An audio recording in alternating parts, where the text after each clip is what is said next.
राजनीति की क्लास।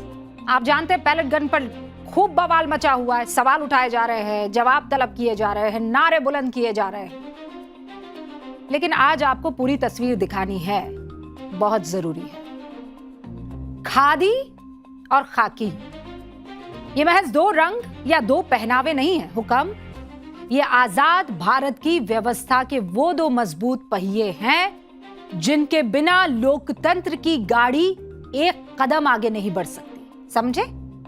दोनों देशों के लिए बहुत जरूरी है, दोनों के दोनों, खादी और खाकी दोनों एक दूसरे के पूरक हैं। दोनों को चलने और चलाने के लिए एक दूसरे के सहारे की जरूरत होगी और हमेशा होती रही है। एक नियम बनाता है यानी खादी, तो दूसरा सड़क पर उतरकर उन नियमों का पालन करवाता है। खादी अगर सोच है तो खाकी उसकी ताकत है। जब सोच और ताकत एक दूसरे के विरोधी बन जाए तो राजकाज नहीं चलता और सिर्फ अराजकता पनपती है।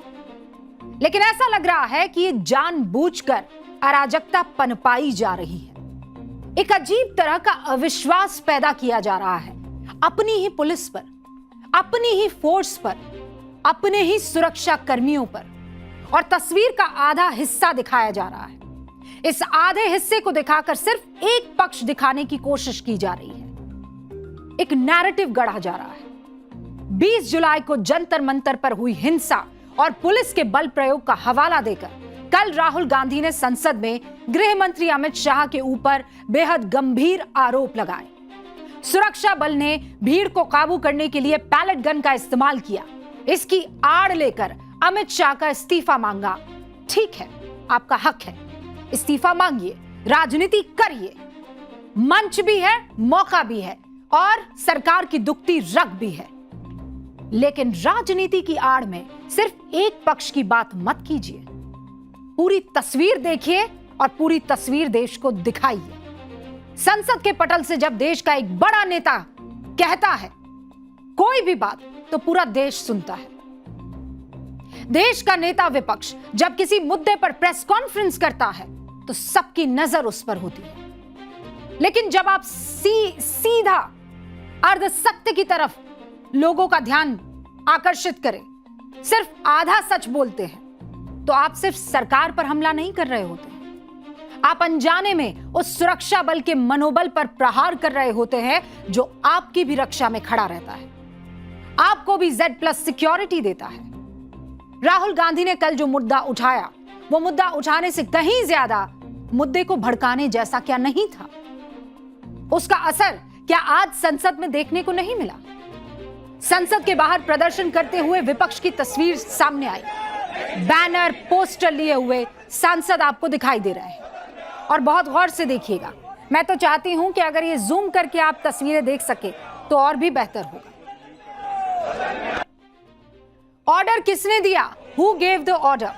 यहां तक तो ठीक है, लेकिन अगर आप इन तस्वीरों को जरा जूम करके देखेंगे तो इन तस्वीरों में आपको बंदूक दिखाई देगी, आगे पीछे थोड़ा खून दिखाई देगा और ऐसा लग रहा है जैसे प्रोटेस्टर्स पर गोली चलाई जा रही है, बंदूक का इस्तेमाल किया जा रहा है। अब देखिए एक नेता के बोलने का उसके संगठन पर क्या असर होता है। विपक्षी सांसदों के हाथों में जो तख्तियां थी उस पर अमित शाह के विरोध में नारे तो थे ही, पिस्टल की तस्वीर भी बनी हुई थी। पिस्टल, ये देखिए, देखिए, दिख गई पिस्टल आपको? अब ये क्यों हुआ? ये गलत मैसेजिंग कैसे गई? मैं जवाब दूं, ये इसलिए हुआ क्योंकि पूरे मुद्दे को राहुल गांधी ने पेश ही इस तरह से किया। बात की पैलेट गन की, लेकिन शब्द इस्तेमाल किए home minister authorise the shooting, gave the order. हालांकि ये सारी बात पैलेट गन के लिए की जा रही थी, लेकिन शब्दों का चयन ऐसे किया गया मानो गृह मंत्री ने सीधे गोली चलाने के आदेश दे दिए। आज राज्यसभा में नेता विपक्ष और कांग्रेस पार्टी के अध्यक्ष मल्लिकार्जुन खड़गे ने गृह मंत्री अमित शाह पर बयान दिया, और जो बयान दिया, एक बार चाहती हूं आप उसकी बस भाषा सुनिएगा, उस पर गौर कीजिएगा। Please play. इसका जिम्मेदार कौन है? इसका जिम्मेदार आप है, होम मिनिस्टर है। आप बंद कमरे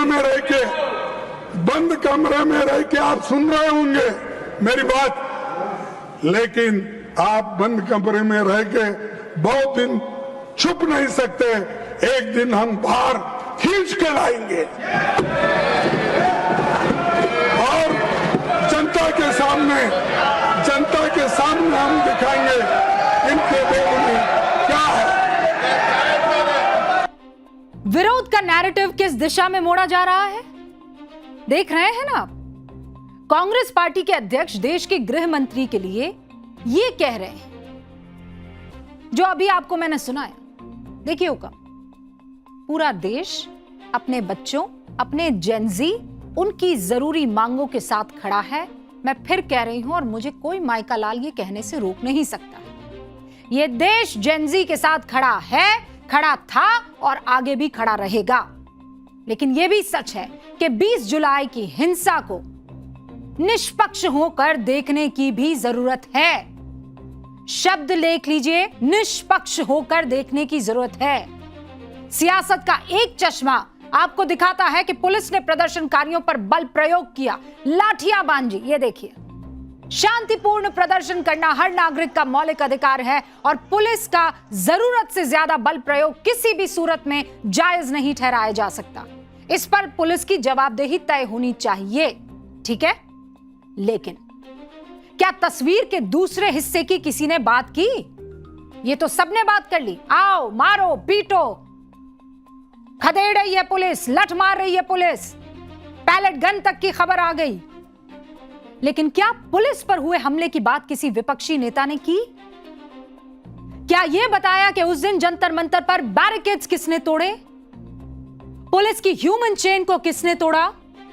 पुलिस पर पेपर स्प्रे से हमला किसने किया? सुरक्षा बलों की गाड़ियां किसने तोड़ी? जब उपद्रवियों की भीड़ प्रतिबंधित क्षेत्र में घुसने लगी, जब सुरक्षा कर्मियों पर पत्थरबाजी हुई, किसी ने पूछा किसने की?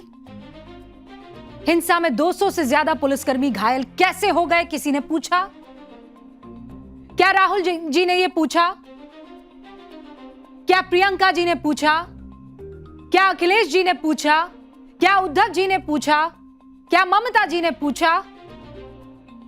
ये सवाल नहीं पूछे गए। लाठी गोली की सरकार नहीं चलेगी, नहीं चलेगी, ये नारा लगा दिया, सबको इकट्ठा कर दिया। लेकिन क्या किसी ने यह बताया कि भीड़ और हिंसा के वक्त हमलों को झेलते हुए पुलिस को क्या करना चाहिए था? इस पर कोई कुछ नहीं बोलेगा हुकाम, क्योंकि यह अनकंफर्टेबल सवाल है, क्योंकि यह दूसरे के जूते में पैर डालकर चलने जैसा है, एम्पैथी रखने जैसा है, क्योंकि यह दूसरे की परिस्थिति में खुद को रखकर सोचने जैसा है। मैं आपको वही दूसरा पक्ष आज दिखाना चाहती हूं। प्लीज, बच्चों के साथ जो हुआ गलत हुआ, लेकिन आपको यह तस्वीर भी देखनी चाहिए। यह हमारे देश की पुलिस है, यह दुश्मन नहीं है हमारे। 20 जुलाई के दिन दिल्ली के जंतर मंतर और उसके आसपास के इलाकों में 5000 से ज्यादा दिल्ली पुलिस और पैरामिलिट्री फोर्स के जवान तैनात थे। सेंट्रल आर्म्ड पुलिस फोर्स यानी CAPF की 25 बटालियन तैनात थी। रैपिड एक्शन फोर्स यानी RAF की 14 एंटी राइट कंपनियां वहां पर मौजूद थी, ठीक है। 20 जुलाई की दोपहर 12:30 बजे यह प्रदर्शन उग्र हो जाता है। इससे पहले तक सब कुछ शांतिपूर्ण था और इसकी जो तस्वीर है, यह उग्र होती तस्वीर खुद दिल्ली पुलिस ने जारी की। सबसे पहले पार्लियामेंट स्ट्रीट पर पहला बैरिकेड तोड़ा गया। प्रदर्शनकारी संसद की ओर मार्च करके आना चाह रहे थे। इसके बाद पुलिस ने जो ह्यूमन चेन बनाई थी उसे तोड़ा गया। भीड़ उग्र हो गई, हमले शुरू हो गए। भीड़ को काबू करने के लिए बल प्रयोग किया गया, पुलिस ये दावा कर रही है। खबरों के मुताबिक भीड़ को हटाने के लिए, उसे काबू करने के लिए 55 नॉन इलेक्ट्रिकल शेल और 15 इलेक्ट्रिकल शेल का इस्तेमाल किया गया। 5 आंसू गैस के गोले दागे गए। 2 बार एंटी राइट गन का इस्तेमाल किया गया और 2 राउंड प्लास्टिक पैलेट्स का इस्तेमाल किया गया। और जब मैं आंकड़े गिना रही हूं तो पूरी बात को जरा ठंडे दिमाग से और बहुत ध्यान लगाकर सुनिएगा। इफ एंड बट मत कीजिएगा, तर्कों का इस्तेमाल कीजिएगा, तथ्यों और बयानों को गौर से सुनिएगा। आरएएफ के जिन जवानों ने भीड़ को शांत करने के लिए कार्रवाई की वो सीआरपीएफ का हिस्सा है और खुद सीआरपीएफ के डीजी ने अपने जवानों, ऑफिसर से ये कहा है, आप सभी राष्ट्रहित में, जनहित में, बलहित में जो भी निर्णय लेते हैं उसका दायित्व यानी उसकी जिम्मेदारी मेरी है। सुनिए। मैं बल के महानिदेशक, बल के प्रमुख के रूप में आप सभी को यह विश्वास दिलाना चाहता हूं, चाहे हमारी ऑपरेशनल बटालियंस हों, चाहे हमारी लॉ एंड ऑर्डर की यूनिट्स हों, आप सभी राष्ट्रहित में, जनहित में, बलहित में जो भी निर्णय लेते हैं, जो भी एक्शन लेते हैं जो कि बोनाफाइड डिस्चार्ज ऑफ ड्यूटी में है, उन सभी निर्णयों का और उन सभी एक्शंस का संपूर्ण रूप से बल के प्रमुख के रूप में दायित्व मेरा है। आप अपना काम निर्भय होकर करते रहें।